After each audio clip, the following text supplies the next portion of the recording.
Live from the Score Atlanta television studios in North Atlanta, this is Georgia High School Sports Daily, powered by IBEW Local 613. Welcome to the Georgia High School Sports Daily. I'm your host, Craig Sager. Today we are going to have a lot to cover. We're going to check in on our football brackets after the first round action this weekend. Most of the games were on Friday. We had some Class A Division II and a few others on Saturday. We'll have Najee Wilkins on to break down those brackets in the second segment on the green screen. That will be a lot of fun. We'll look at these upcoming matchups as well. We'll have our typical Monday check-in with Tim Scott of the GHSA, also Todd Holcomb of the Georgia High School Football Daily, and we will be joined by North Forsyth cheer coach Jess Wood after the cheer leading state championships this weekend. But let's go ahead. We'll welcome Najee on to talk about what impressed you most this weekend with some of these first-round results. Did you feel like it was more shocking, or did you see kind of what you had felt was going to happen going in? Definitely some shockers, Craig, to be honest with you. I didn't see Archer beating Harrison. Shootout game, 46-42, them coming out on top. That was a shocker. Obviously, Cambridge defeating and upsetting Cedartown was another one for me. They put up 51 points in that one. That was another shocker. So I think it just talks to the parity of the sport in all classifications. You got teams that can come up with big wins. And then the last one, obviously, North Cobb handling business against Camden County. They dominated the line of scrimmage in the trenches on both sides of the ball, and they pretty much held Elias Williams to 0 catches in this one. Credit that secondary and Dylan Womack and several others of the North Cobb team for coming up big. What about the way that North Cobb was able to run the ball? Was that impressive to you, just the way their offense was able to stay in rhythm, not really do anything to hurt themselves, but dominate at the line of scrimmage?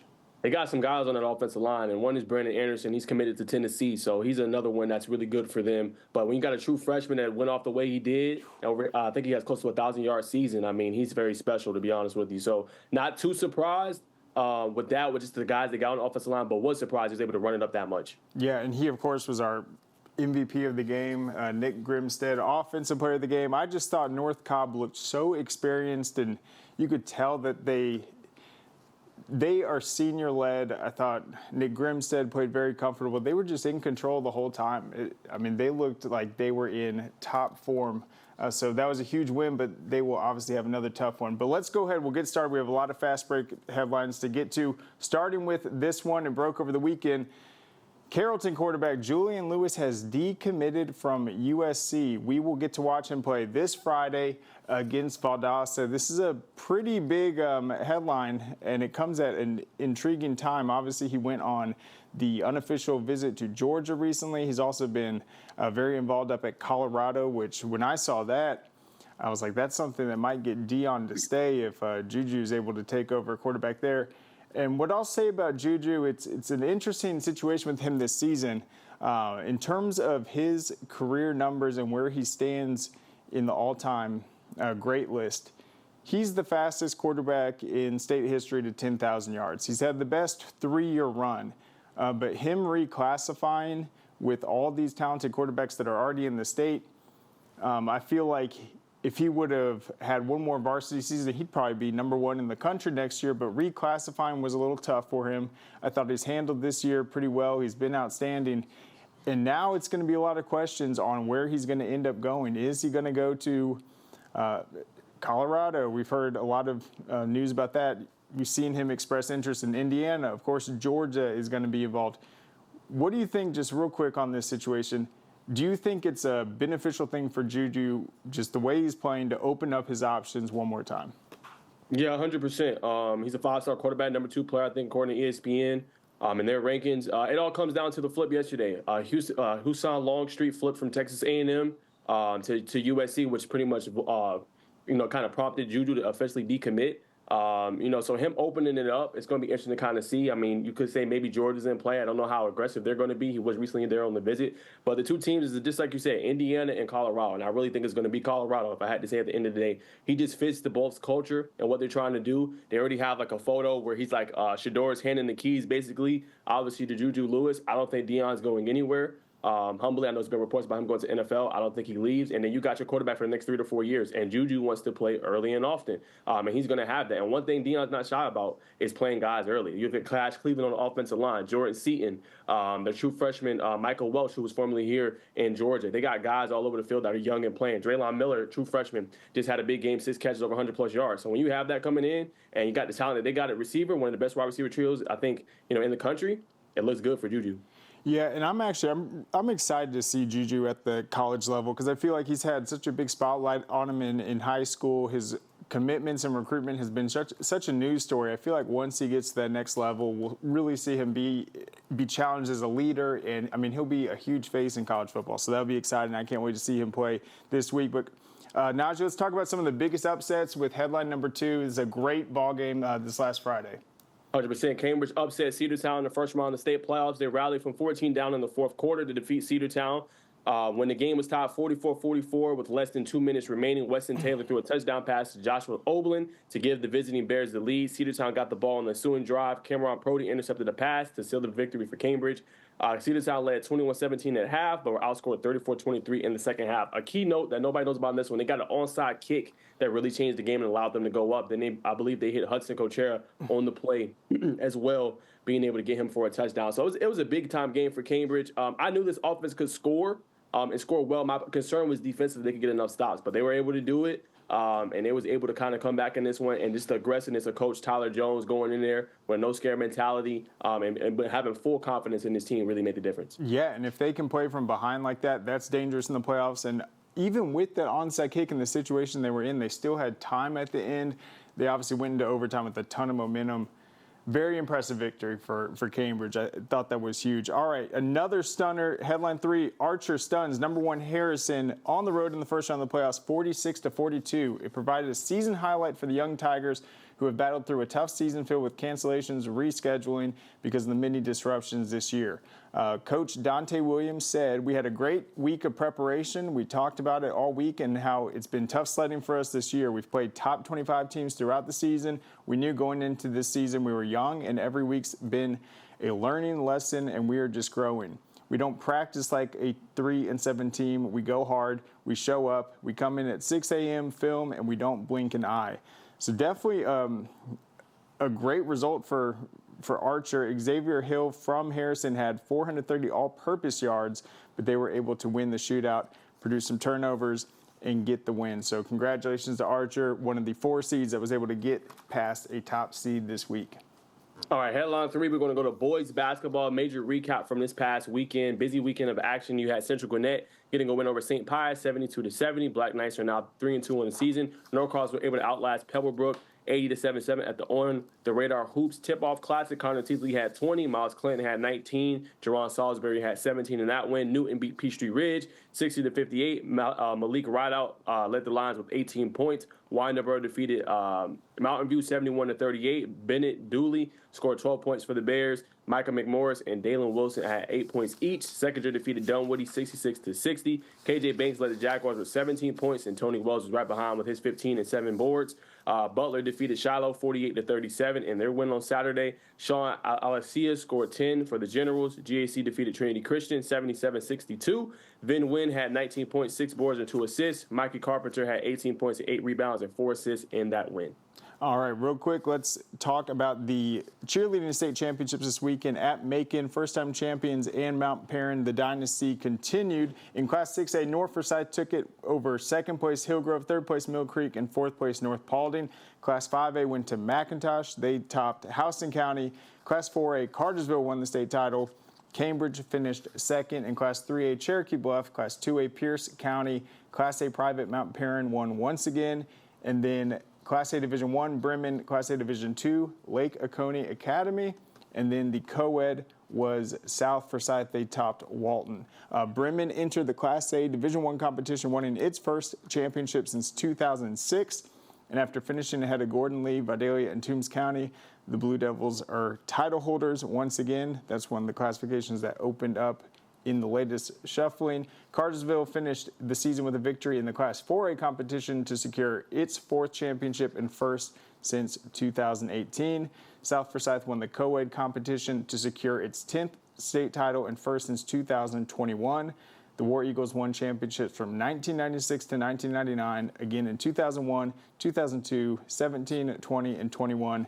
South Forsyth finished ahead of Walton, Denmark, and Roswell to take the co-ed title. All right, headline 5, guys. Amir Taylor hits a career milestone in their win, a dominant win for them over Tri-Cities, 93-54. He surpassed the 1,000-point mark for his career. On Saturday in the On the Radar Hoops Tip-Off Classic at Norcross, Amir had 12 points and 3 rebounds in that one, and also had 5 double-figure scores. And then, obviously, for that one, he recently just committed to Kennesaw State. His recruitment started to kind of blow up there. He officially signed on signing day there, so he will be staying home and playing for the Owls here in Georgia. And then what type of player is Amir, real quick? I think hitting that 1,000 mark the way he has, it just shows he's putting in the work. Oh, no, 100%. I mean, he's a guy that can rebound basketball at a high level, keep boards for you, keep possessions alive offensively, defensively. He can rebound at a high level, defend and block shots. But what's most impressive is his ability to put the ball on the floor. Put the ball on the floor, can stretch the defense, and he's continuing to improve his jumper. And think about all the talent they have there. Caleb Hope, Jacob Wilkins. Last year, they had Jakari Harris. They got so many guys that are elite, just talent-level players, and he's still able to kind of turn out 1,000 points. It says a lot about his determination, his ability to be able to get through. Yep, and we'll talk about brackets on the other side. But real quick, I want to ask you about another surprising result. How about Peachtree Ridge, their win over North Atlanta? Another situation like Archer where they didn't have the best season, but were able to have a huge win in this first round. How big was that for the Lions? Yeah, that was huge. Coming in, they lost a little bit of talent during Barney, transferred obviously over to Carrollton, but he was able to run the ball. I think they had 3 rushers with nearly 100 yards. Darnell Kelly was running the ball as well, over 400 yards of all-purpose yards in that game. So just being able to get it done, really great athletes on the outside and playing really good defense. It's a surprise, but when you have a dynamic quarterback who's one of the better ones in 2026 class, not really all that surprised. Nope. All right. Well, on the other side, we will be breaking down all the brackets with the first round results and the upcoming Sweet 16 matchups. Stick with us. We'll be back on the other side. Great teams are committed, focused on the details, and work hard to be their best. From practice to games, right down to their gear. Your field is a critical part of the game that allows your athletes to showcase their athletic abilities. Sports Turf is committed to bringing your team innovative sports surfaces with unparalleled performance. You bring the vision. Our team brings it to life. The Georgia Sheet Metal JETC equips apprentices with the knowledge and skills required to start a rewarding career in the sheet metal industry with programs in HVAC, industrial welding, and testing, adjusting, and balancing. Training is 100% free and allows apprentices to earn as they learn. Journeymen graduate with no student debt and have the potential to earn more than most college graduates. Visit our website to learn more about this opportunity at careersinsheetmetal.com. This makes my dad proud. He went through his whole career as an employee. Now I'm the employer, something he didn't achieve. We are signatory to IBEW and do IBEW people wherever we go that we feel like they are faster and better than any of our competition. The advantages of being a signatory contractor is you're trained employees. You have unlimited manpower. It allows me to bid on jobs that I ordinarily would not go after. Man, you know how to do this? Man, I don't even know. I was flipping burgers last week. Violation, unsportsmanlike conduct, impersonating a craftsman. Skilled trade unions are well-trained career pros, not part-timers. Construction is a rewarding and lucrative career with the advancement potential, but you have to do it the right way with the right training. Learn how you can be a pro. Find your career at GeorgiaConstructionCareers.com. Georgia High School Sports Daily is brought to you by the International Brotherhood of Electrical Workers, Local 613. Electrify your career. Welcome back to the Georgia High School Sports Daily. I'm Craig Sager. Now we are going to break down the brackets, the first round results, and look at some of the matchups, see how the brackets have changed through the first round action. All right, this is my first time on the green screen, so bear with me. Yep, I got it right. All right.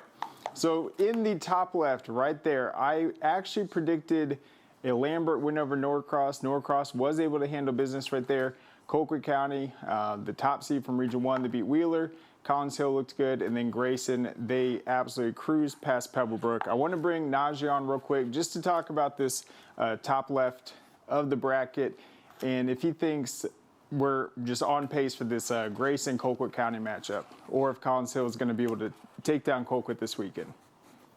Great question, Craig. I think the key there, when you look at it and look at what Collins Hill can do, really great defense, right? Deuce Gerald's, Cottrell Webb. And the key is going to be, can they win a defensive battle against Colquitt County? Now, Colquitt County has a true freshman, I believe, at quarterback, but they can run the ball with Deshaun Brown, which is really good. Can they limit him to under 50 yards is going to be the key there, right? And then can Makari Cross really grow up? He's playing in a hostile environment down there in Colquitt. Can he go down there and make the throws necessary in order to defeat Colquitt? I'm not too sure. I feel like we're on a collision course with Grayson and Colquitt County, humbly. And I think Norcross is a great team, just not a great second-round opponent for them. I mean, Grayson plays great football right now. Both sides of the Tyler Atkinson recently named the 5-star. I just think Grayson has too much. Absolutely. All right, let's go to the bottom left right now. West Forsyth, a great win over Brookwood. It was, can they stop Braden Tyson? They were able to. You saw the Archer win over Harrison, upset right there. North Cobb looked outstanding. And then Douglas County handled business against Mill Creek. I thought that was a tough match for them. They passed the test. Mill Creek's really well coached. They've been in the playoffs before. They've gone toe-to-toe with teams like Collins Hill. So that was a big result for Douglas County to open the playoffs. Let's go to this side of the bracket real quick. Peachtree Ridge, the win over North Atlanta. That was kind of a stunner. I liked Hillgrove's win over a great South Gwinnett team. That's a tough pill to swallow for the Comets. Carrollton, they cruised past Decula, and then Valdosta and Walton. That was the big question. How healthy is Todd Robinson? They were able to get past Walton. Najee, how big was that for Valdosta? We'll get to see them this week. Have they returned to form, do you think? And can they go toe-to-toe with Carrollton? Yeah, I got a bold prediction coming up, but I'm not going to reveal it today. But I think Valdosta is going to be a team to watch. And Craig, what have we been saying about Todd Robinson, right? 5 touchdowns in that game against them. Limited, right, being able to run the football, but showed that he could beat you inside of the pocket. But what he was able to do, Prince Jean 2 touchdowns, Eli Lewis 2 touchdowns. So Valdosta, if they can play smash mouth football, what they did defensively with Kobe Brown and their other defensive linemen with 3 sacks each, they got the makings to be dangerous. So we're going to find out, and I think they can give them a matchup. Yep, it was a big win. That was the first time in the Daniel Bruner era that Walton has not made it past the first round. So credit to Valdosta coming up to Raider Valley, getting that win. All right, on this side of the bracket, North Gwinnett, they cruised past Denmark. You see Newton edged McEachern, Lowndes beat North Paulding, and then Buford cruised past East Coweta. Let's move on to 5A real quick. All right, 5A, Coffee in Jackson County. That game was pretty close. You got Brunswick, they're looking really good. The big upset, Sequoia over Gainesville, and then Woodward Academy barely got past Lovejoy. They were trailing that entire matchup. Najee, what do you think has changed in this top side of the bracket, just with some of the results we've seen, and who do you think is the team that can emerge and come into the semifinals? Yeah, that's a great question, Craig. So, I mean, you're looking at the top of the bracket. I'm definitely going to say probably Brunswick. They got a really good football team. They're going to get tested against Coffee with Tyrese Wiggett and what he's able to do. And him running the football. He had another great game, over 200 yards rushing in that one. And their win, Hayes King is a virtuoso, essentially. He can basically do it all. And then also, in that bracket, you're looking at Sequoia that can run the ball with Real Rijecki. He's having a great year as well, rushed for over 209 yards in that win against them. Woodward Academy has the athletes to match it with anybody in the state. And then, when you look at the other side of it, those are going to be kind of hard to kind of stop. Yeah, don't sleep on Sequoia, and I think they can actually take it. All right, Roswell, they had the win over River Ridge. That was the second time they played this season. Hughes, they exploded all over Dunwoody, cruised to victory. Rome looked really good. They were up huge in that one, and then Thomas County Central. Let's go to the left side real quick. East Paulding, that's just a team that's only lost 1 game to Rome. They look outstanding. Lee County, that's going to be their opponent in the next round. Sprayberry, a big win, and then Noonan. I think that Noonan-Sprayberry matchup will be outstanding. And then the bottom left, you got Dutchtown dominating Decatur, a little bit of a surprise right there. That's a great Bulldogs team. You see Milton cruise past Woodstock. Lakeside Evans, big win over New Manchester. And then Houston County winning the shootout over Central Carroll. Najee, how dangerous is Houston County, and how big was that for them to get past that first round? I mean, that's huge with confidence, and I'm sure you know this, Craig, but Antoine Hill officially sets the record, right? He surpasses Jake Fromm for the most passing touchdowns in program history, but 69 points, Craig? What have we been talking about? That prolific offense. Isaiah Mitchell had another good game as well, over 100-plus yards receiving in that one. So I think with that offense, you're always dangerous. It's going to be key if their defense can get stops. I mean, Lakeside Evans is no joke, but when you got Antoine Hill and you got a guy that can sling the football, a Mr. Georgia finalist, You are in any game, no matter how much the margin is, how much you're down. With that guy, you're in the game. Absolutely, and I think, there will be more than 100 points in that matchup. And actually, Houston County, I think they put up over 40 points in that second half. All right, let's start in Class 4A. Kell, they got past Hiram. They had to battle back in that game. They were trailing in that. Creekside looked great against Harris County. Perry, they cruised past St. Pius, and then Eastside, a nice win over Hampton. Down here, tough loss for East Forsyth. They had a great run. Jones County took that one. Marist beat Warner Robins. They handled business. Looked like the number one overall team right there. The Cambridge upset over Cedartown, and then Central Carrollton beating MOK. Up here, Jonesboro, big win over Maynard Jackson. Saw the BT victory over Cass, a team that lost their quarterback but had a solid run. Benedictine beat Southwest DeKalb, and then Ola, after getting the number one seed over Stockbridge, is able to secure it. So Benedictine, Ola, that'll be a nice matchup. And then what about this Jonesboro BT matchup? Najee, I mean, Jonesboro's had quite a season. They're super athletic, but do they have the ability to run and be able to match up with a team like BT? I think they do. I think they got the players. I think they got the athletes. The key is just going to be, can the quarterback make the throws? I think they got the athletes on the outside. They obviously have John Tavis Wyman. They got a young receiver over there stepping up big for them as well. They can run the ball with Lucius Murray back there. They got another guy, and Kamarion Carter on the defensive line is really good. Jeremiah Taggart can do it all. He plays a little bit of snaps on offensive, defensive lineman. Cortez Redding is one of the best safeties in the country. They got the players, but it's not going to be easy. And that defensive line for Blessed Trinity is elite. Elite. So it's not going to be easy. I think it's going to be through the air. They're going to have to get a lot of their work. That's a lot to ask for a quarterback, but never can count them out with what they got. Yep, it will be about, can Jonesboro get to the outside? Can they make BT work sideline to sideline? Because they're so good at funneling you inside and shutting down the run. Bottom, you see Starsmill winning, Cartersville, Ware County, and then North Oconee all handling business in a big way. All right, let's go to Class 3A real quick. All right, Jefferson and Oconee County, they're going to play for the second time this season. Oconee County obviously upset them a couple weeks ago. You see Luella, Cherokee Bluff advancing, North Hall, Upson Lee, LaGrange, and then Sandy Creek. I'll ask Najee a question in a second. Peach County, Baldwin, Douglas, Calhoun, Stevenson, Jenkins, Southeast Bullock, and then Harlem. Najee, what did you think of LaGrange in that first round? Yeah, I thought LaGrange, they just showed their dominance. Like, Lupton County is a good football team. They got, Kyle Faulkner was going to Georgia Tech. They got some athletes on the outside, but LaGrange just showed, hey, we're not playing around. We got Malachi Renderfin. We got a quarterback that's gotten comfortable after every game. We got a defense that's gotten better as well. And I think they showed that they could potentially be dangerous. I mean, they're going to play up against Sandy Creek, so that is a tough matchup. They played earlier in the region. Sandy Creek won. But when it comes to region matchups and they play each other so much, anything can happen. So they definitely got a shot in that one. I like Sandy Creek. They're my favorite, but never know when you play in LaGrange. Yeah, they were playing outstanding. They do not look like a number 20 seed. Let's go to Class 2A real quick. Rock Martin, Westside Macon would be a nice matchup. Sumter County, Morgan County, they both advanced. That East Jackson Morgan County game was very close. Hapeville Charter, they look very comfortable in Class 2A. They were in Class 4A the last few seasons. They play a great Thompson team. You got Laney and Burke County in an Augusta showdown. Over here, Callaway, nice shutout win over Miller Grove.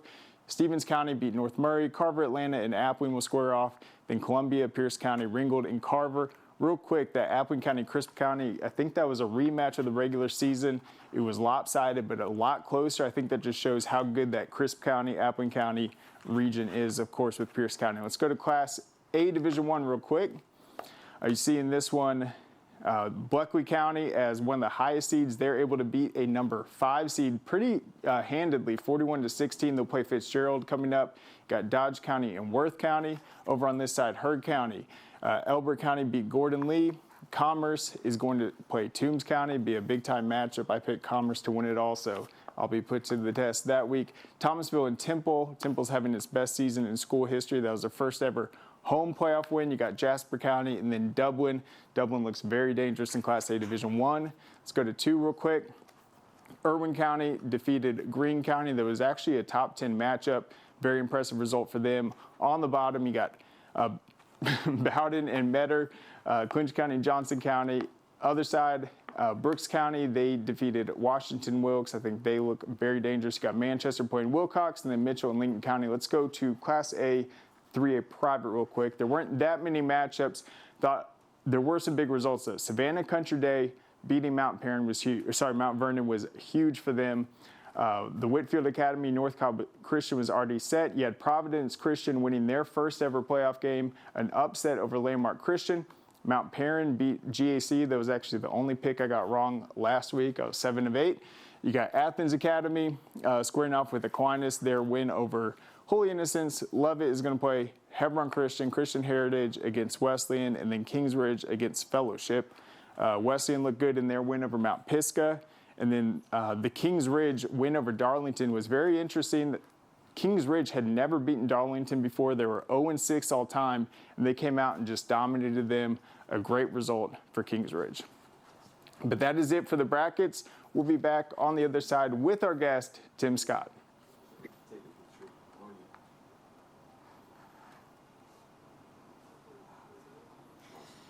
All right, man. You can switch your IFD.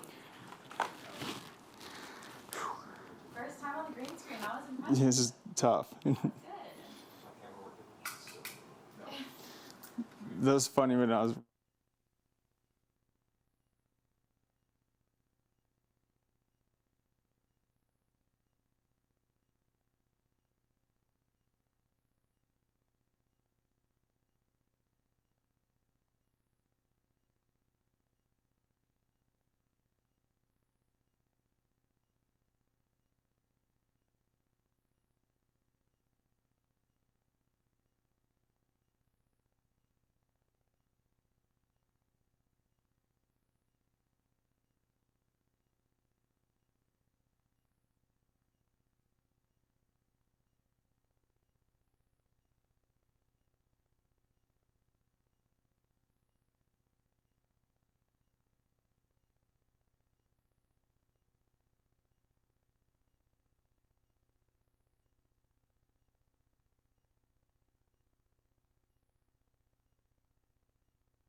Georgia High School Sports Daily is presented by GeorgiaConstructionCareers.com. Transform your future today. And by Smart Local 85. Sheet metal is a smart move. Welcome back to the Georgia High School Sports Daily. Right now, I'm going to be joined by the GHSA's Tim Scott to talk about this last week and some of the big events that were going on in the GHSA. Thank you so much for joining us, Tim. Hey, man, how are you? It's a good Monday. Yes, it is. All right, so the first thing, I'm going to bring up this stat just about the first round. So there were, according to the Maxwell, 15 upsets, some pretty big ones. Last year, according to that mark, there were 17. So despite this new power rating system, some of the changes this year, it looks like there was still a lot of parity in the first round. What was kind of the sense you got just from how it went statewide with some of the exciting games in the first? Listen, I think it went great statewide. I had the opportunity to be at Walton and watch Walton and Valdosta play. Valdosta jumped out in front, but Walton battled back and made a game of it, and it was really good. But we had some great upsets, some like Cambridge, and what a game that was with Cedartown, and so there were a lot of those. Blakely County had a big win, in a smaller division. So we're just excited about the competition and the way the first week went, and the schools. As I talked to the associate directors and the different ones that went and watched games, our schools did a great job putting on the events too. So my hat's off to them. So great weekend. It sure was. And we actually saw some history being made also. I'll bring up the specifics, but so last season, the big historic milestone was Aaron Philo. He set the all-time career yards record. He actually did it in the state championship against Swainsboro. This year, heading into the playoffs, we had guys like A.J. Hill of Houston County, Juju Lewis closing in on the 10,000-yard mark, Zayden Cook from Chattooga trying to become just, I think, the third rusher in state history to hit 3,000 yards. Tim, how exciting is that just in terms of Georgia high school football, where each season it seems like we have these guys that are chasing these career milestones and just really putting an entire career together where they can join such great company? Oh, it's just a testament to the quality of athletes that we have in Georgia and the quality of coaching that goes on. And because that's not just done during the season, it's the weight room in the off season and the speed training and the different stuff that our coaches do with our young people all across the state. So really super excited about that. And it says a lot for Georgia. I think Georgia's a leader in the nation. Absolutely. And then you saw Valdosta play Walton this week. I'm sure Valdosta wouldn't mind having you at this next matchup against Carrollton. Have you made up your mind yet on where you're going to be situated this week? I'm going to be in Carrollton. There you I'm go. going to watch Carrollton Valdosta play. All right. Well, maybe we'll have to get your expert predictions on that one.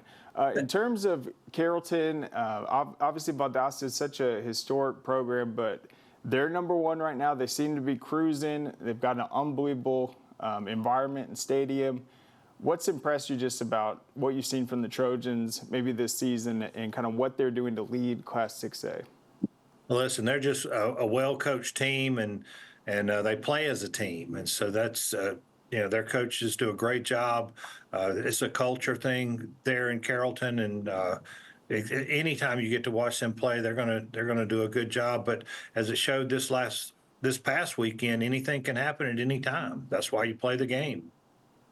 Absolutely. And we saw some teams win their first ever playoff games this week. Providence Christian, a new private school from the Gwinnett area.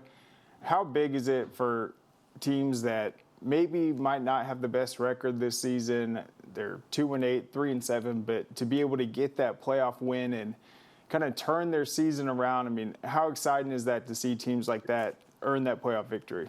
Well, listen, anytime a playoff team, you go in as an underdog and you win, it's a big deal. And I think, again, that's why we play. We have great athletes and at our schools, and sometimes you play in a real tough league or, region. And so it makes it a little tougher. But I'm super excited for those young people as they can, advance in the playoffs, and exciting, and that helps the whole school environment. Absolutely. And then this weekend, we had the GHSA Cheerleading State Championships. That's a very exciting event, very fast growing. What would you hear just about how it went down in Macon and the reception, the crowd, and just the overall experience? It was a great crowd. Penny Mitchell does that. She's in charge of that. She's done a great job for us. And those teams, whether it was Bremen, Lake Oconee Academy, Pierce County, Cherokee Bluff, Cartersville, McIntosh, North Forsyth, and Mount Perrin were all champions in their own classifications. So it was a great weekend, great crowd, and really hyped up.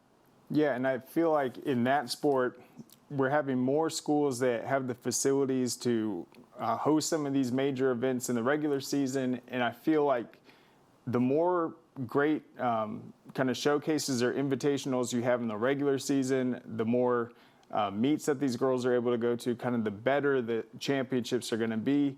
Do you feel like that's something that cheerleading is benefiting from, just being able to play more competitions the regular season to where the championships, you really see the stakes at play?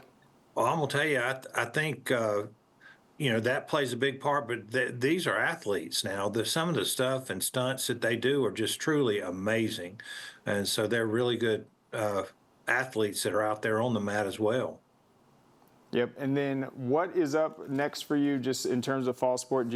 Is it kind of football until we get to the new year? Or so, yeah, we're driving towards Mercedes-Benz on the 16th, 17th, and 18th. We should have a coin toss that we'll have posted by tomorrow for next week's games. And then, we'll do a new coin toss each week to, a week ahead of time to try to know which side of the bracket's going to host if seeded teams meet. If not, then of course the higher seed. Now this year it's a little different. This year we seeded private, and then A1 and then AA and AAA are seeded 1 through 32. So they're going to always have a higher seed, and that's taken care of. But 4A, 5A, and 6A, you could have like seeds match up. So we've done the coin toss, and it'll be out tomorrow for everybody to see. And we're, just kind of make sure we do that each week as we get ready for Mercedes-Benz. Of course, basketball started up, wrestling's going, and we got our, swimming's taken off as well. So we're moving on into winter sports as well. All right, so it'll be one coin toss per round coming up, including tomorrow. We look forward to that. Tim, thank you so much for joining us, and we'll see you next week. Hey, thank you. Have a great week. You bet. All right, so there goes Tim Scott. We'll possibly see him on the sideline of our big match of this week. Valdosta at Carrollton, but that's it for this segment. We'll be back on the other side to talk to Todd Holcomb. Dang, where you get this car? You need to join the union. The union? Absolutely. You can get 10 of these. Union construction workers earn the highest wages with the best benefits and the most protection in the construction industry. Find your career in construction. Go to GeorgiaConstructionCareers.com and start your future today.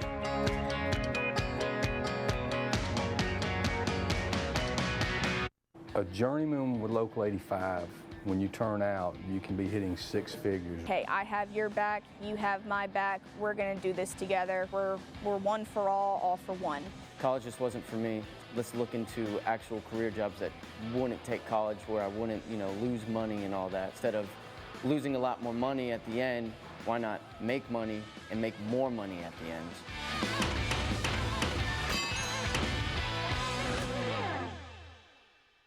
The Mechanical Trades Institute is an opportunity towards personal financial freedom through hands-on and rewarding work. Our school is completely free and gives apprentices the knowledge and skills required to gain access to a lifelong career path. Apprentices learn pipe fitting, plumbing, mechanical service, and welding. They earn money as they learn and graduate with no student debt. Start a career with the Mechanical Trades Institute and change your financial future. What happens after you graduate? Will you go to the next level? Will people have your back in the heat of the battle? Will you still train like a champion in pursuit of greatness?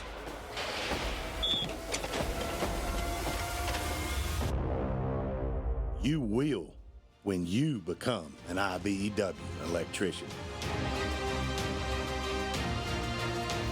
Join our team. Visit IBEW613.org.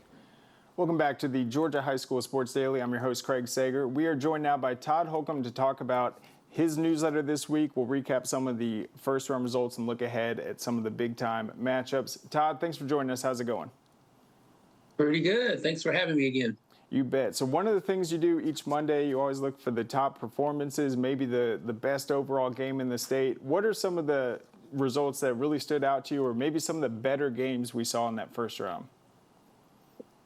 Well, as far as surprises go, I guess you would say, Sequoia beating Gainesville. That was probably the most surprising to me, although if you look at that game, close to Sequoia is actually a really good team that people just didn't know about. But at the same time, I think people were surprised to see Gainesville go down so quickly. And then I think Cambridge beating Cedartown. Cedartown, those were two really good teams. Both could have been in the top 10. But Cedartown's a team that I thought could beat anybody in Class 4A. And so they're out in the first round. So that's another another loss there. I thought, you had a lot of region champions that lost. I mean, Archer, I think they were 3-7, and they went in and beat a region champion and beat Harrison.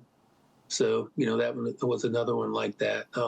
And as far as great games, Houston County, I mean, that was a great game with them in Clark Central, 69-49. But those are, two really good teams. I thought Clark Central was kind of one of those under radar kind of the teams that could have won some rounds if they just got a better draw, but they ran into that tough region 2 from Class 5A. Certainly, and maybe that extra week of preparation factored into some of those upsets, but it was interesting nonetheless.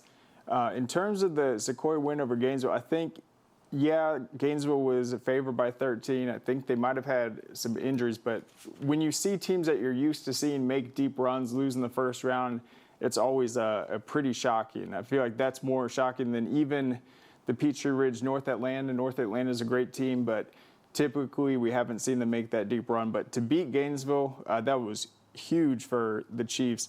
Let's go to Class 4A real quick. Did anything in that classification maybe change your mind, or in terms of the favorites? I know Jonesboro had a big win. Marist, they were able to knock off Warner Robins pretty handedly, Perry, but any other teams in Class 4A that have caught your eye?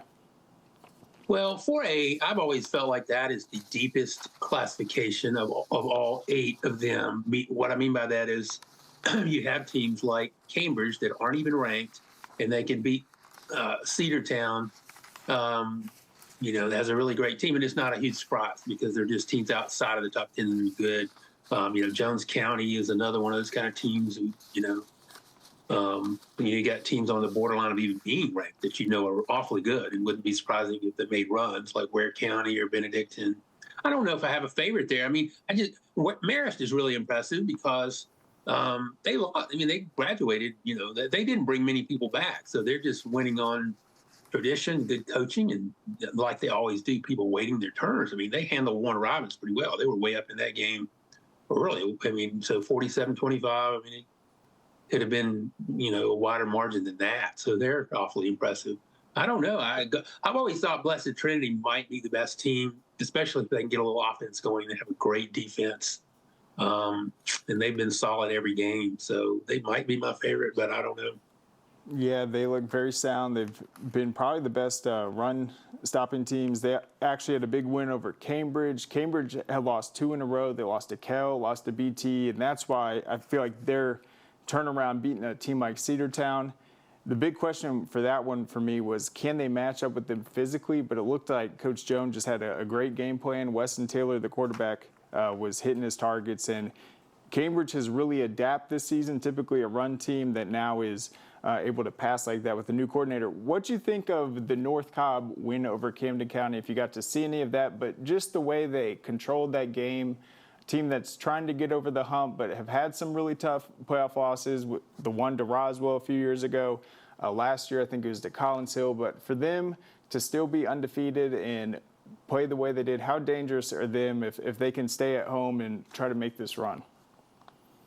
Well, it was a very nice win, 28-7 over Camden County. And North Cobb has been, they're always just a really solid team. And they've had first and second round troubles a lot of times. They'll get bad draws or they'll just not play their best. And, this is another team. It's not surprising to see them have a good team and you just don't know what's going to happen with them. But they haven't had a bad game all year. They've been, really tough. But they're not as deep and talented as, like Beaufort or Douglas County or Carrollton. But, you got to like them. And just as a good, solid team that can make the quarterfinals, maybe more. Just, of course, they have another ridiculous tough one, I mean, Camden's a really tough draw, and then you got to play Douglas County. So, but they're at home. So that's definitely one of the best games this week.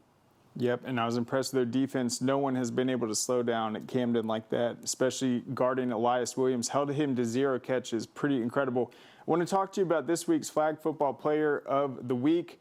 I think it speaks for itself when you look at Peach County's record last year to then where they're at now, 12-3 from 1-8, I think, last year. Talk a little bit about Ariana, who won this week's Player of the Week. Yeah, Ariana Respis is a quarterback safety for Peach County, and I think the reason she won is because she's kind of the centerpiece to a team that is suddenly really good. They won an area title, and they were 1-8, 1-9 last year. And Peach County is one of, I think there's just several teams or schools, in Middle South Georgia that had good tackle football tradition.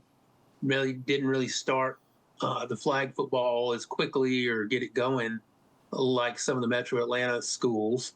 But now that it's catching on, I mean, you got a lot of talent down there, football tradition that probably transfers over, to flag football as well. I mean, you've seen that in other places like Holcomb County and, so Peach County, maybe they'll have, they could be a contender in flag football and tackle football. Absolutely. And she had not only 8 touchdowns in the last 4 games, 2 interceptions, 2 pass breakups, and 4 flag pulls. Pretty impressive. All right, I want to update real quick on the bracket challenge. 62 brackets or bouts are still perfect after round 1 out of, it looks like 3,017. Looks like you guys do have the standings updated. Talk about just who was able to get it all right, and what were some of the toughest matchups that kind of knocked out and spoiled most of the brackets? Yeah, well, unlike our usual just pick the winner, you have to pick all the games. So it's kind of interesting to see what fans think are the biggest long shots. So the biggest upset, according to the contestants, was Luella beating Westover. Only 3% of people chose them to win, and only 4.2% picked Archer to beat Harrison. And then Sequoia and Gainesville. See, I think those are 2 good teams, but still, that's a good example of why that was such a big upset, because even though people recognize Sequoia's pretty good, they think there's no way they're going to beat Gainesville. So only 7.7% got that right. But yeah, when I say we had over 3,000 entries, that means in each class. So we're not talking about somebody picking all 8 classes, but just, picking class 6A on down. And only 62 people, we only had 62 people to get a classification entirely correct.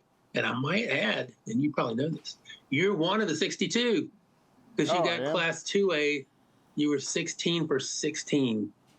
So good job there. You got a chance to win the coveted college blanket. It will be awarded in 5 weeks to the 8 class winners. Awesome. All right, well, we'll see. We'll see who I picked in that one. All right, do we have trivia for this segment? Let's go ahead and get into that real quick.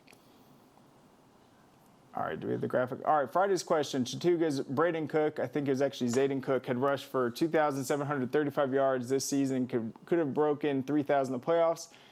His team plays at Dodge County, who were the only 3,000. The answers were Washington Wilkes, Dacus Thurman, in Johnson County's Herschel Walker. I think someone from Frederica Academy got it last year, but this question was specific to GHSA. I think Cook came up just short on Friday night. But let's get to today's question real quick. What school has the longest active streak of reaching the quarterfinals with 11? Ooh, that is a tough one. Yeah, it's not who you would think. It's not surprising, but it's not who you would think. It's not Buford, as you know. No. They lost to Walton a couple of years ago. Is it? I'm just going to guess maybe Fitzgerald, probably not, but am I hot or cold? Close. It's a team that plays Fitzgerald every year in a rivalry game. So there's my hint. Okay, so maybe Pierce County, Appling County. I'm going to say it's Irwin County. How about that? Gotcha. All right, Irwin County. We will check back tomorrow and see. Well, Todd, thank you so much. We look forward to catching this newsletter. You guys are already previewing some of the big matchups, and we will see you soon. Hey, thanks, Craig. Take care. All right, so there goes Todd Holcomb. We've got one more segment left. We'll conclude with some cheerleading recaps from the weekend.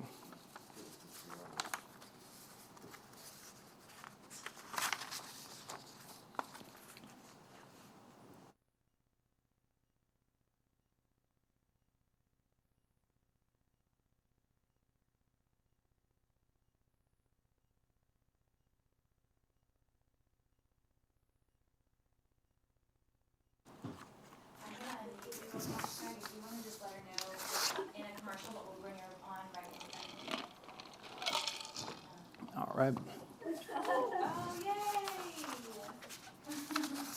Coach Wood, can you hear me? I can. All right, we're in a commercial real quick, and then as soon as we are back, this is the final segment of the show. We'll bring you right on. Okay. Wait, don't mute yet. Can I use your microphone for a second? Yes. Coach Wood, Abby Smith is one of my husband. So Jackson is my husband's roommate from college. So we love Abby.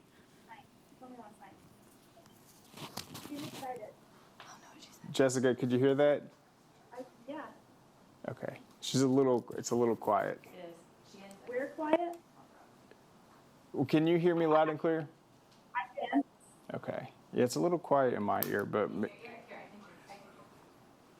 I can turn her up, but I can also turn. Oh, yeah. Yours. Yeah, you can just turn your knob, but let me turn up.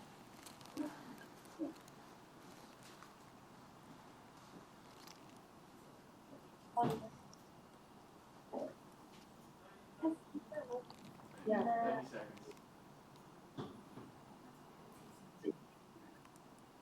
Oh, no. Are we okay? Is this any better? They're good, right? All right. Oops.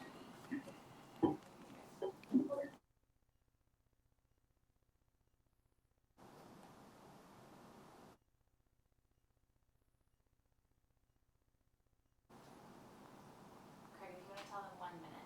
All right, 1 minute, Coach.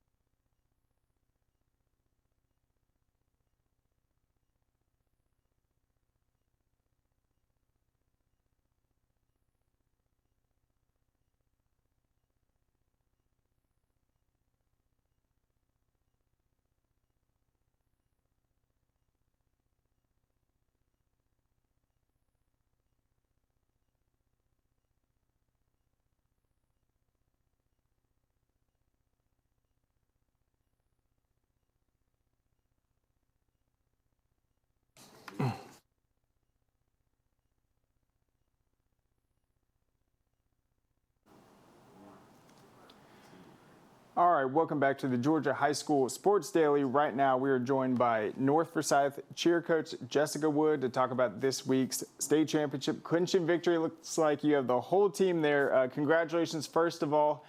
Coach Wood, I want to ask you just about, I don't have the scores in front of me, but just talk about the performance you guys put on this weekend and how that matched up to some of the success you saw this season. We had a wonderful performance on Saturday. It was pretty much near perfect. We scored a 104.5, and we beat our competition by a full 2 points, which is huge in high school cheer. They did absolutely amazing. We couldn't ask them to do any better, and they absolutely nailed it. And then when it comes to cheerleading, Forsyth County, that entire area has seemed to dominate the sport in the highest classification, teams like Lambert, South Forsyth, but you guys have something special going right now. How huge was it to win once again this year and just establish what you guys have been doing up at North Forsyth? We just try really hard to create a family environment. We really pour into each other and really try to make sure that we are keeping us as our focus, as our center.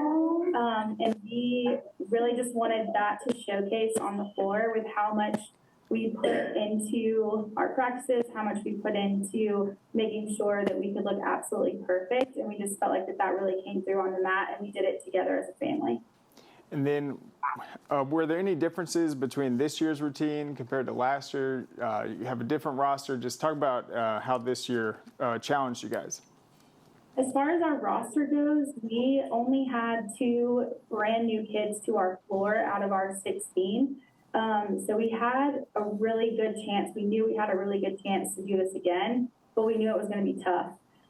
We really wanted to lift up our 2 new freshmen, and they did a fabulous job stepping up to the plate. As far as our routine goes, we knew we were going to have to amp it up as 6A kind of changed this year a little bit, with those bigger school teams that came into our division. So we put a little bit more difficulty in there, and then we just tried to make sure that it would be as absolutely perfect as we could get it. And they definitely stepped up to the challenge. And then I don't have the schedule or exact lineup in front of me, but what was it like after seeing the girls kind of land the routine, stick it, just have a great showing? And then how long did you guys have to wait until you knew that you guys took home the title? Well, after they got done, we kind of lost it altogether. We were all kind of screaming, hugging, crying, all the things.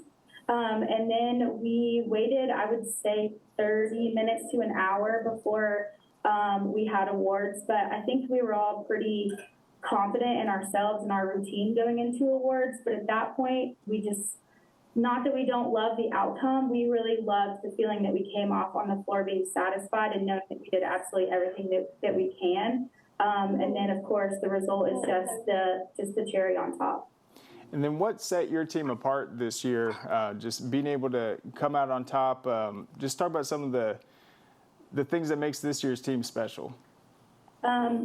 I think this year's team sweated every little small, minute detail, and that's what really set us apart. These last 2-3 weeks, all we have focused are details and making every section look absolutely perfect.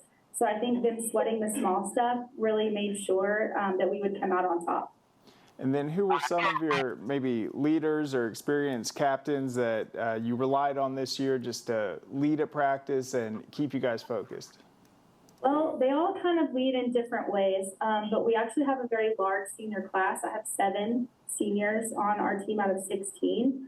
So they really had to step up to the plate and figure out how to lead a team that had just come off of a huge season and a huge win. And I think they found their way, and they did an absolutely fabulous job at leading us to another state title.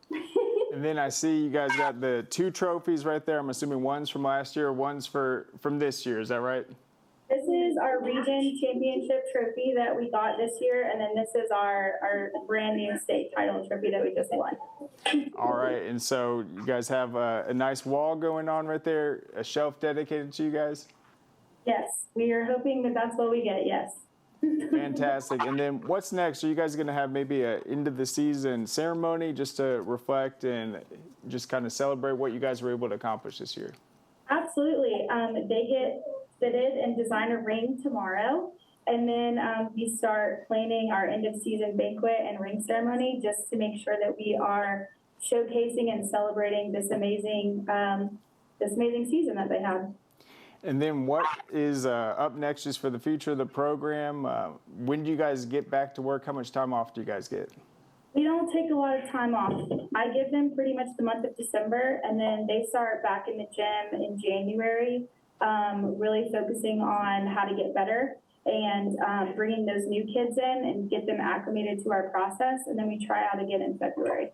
All right, well, Coach Wood, thank you so much for joining us. Congratulations to your Raiders on winning once again. Great job, and we look forward to seeing you guys get those rings and continue what you guys have going on.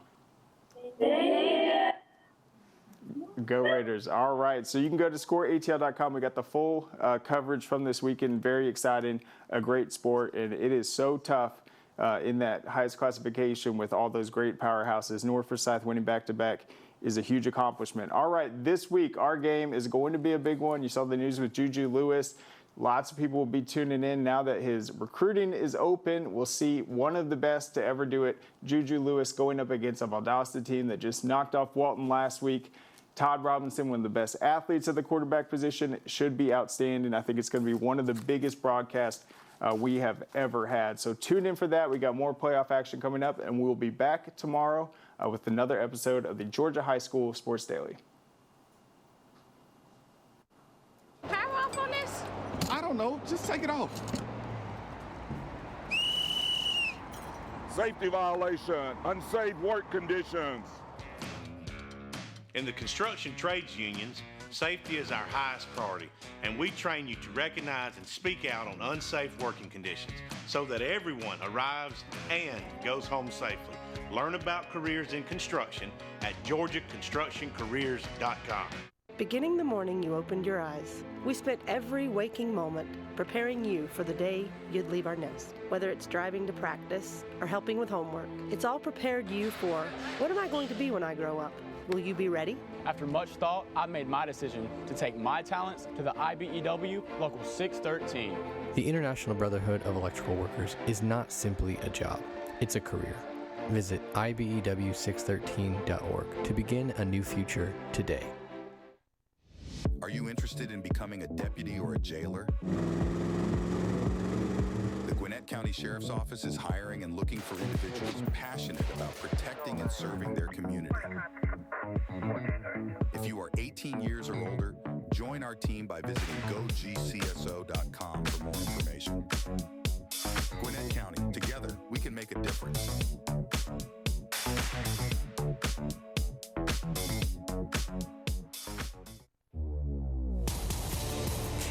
Basic combat training is a 10-week experience that will challenge you both physically and mentally.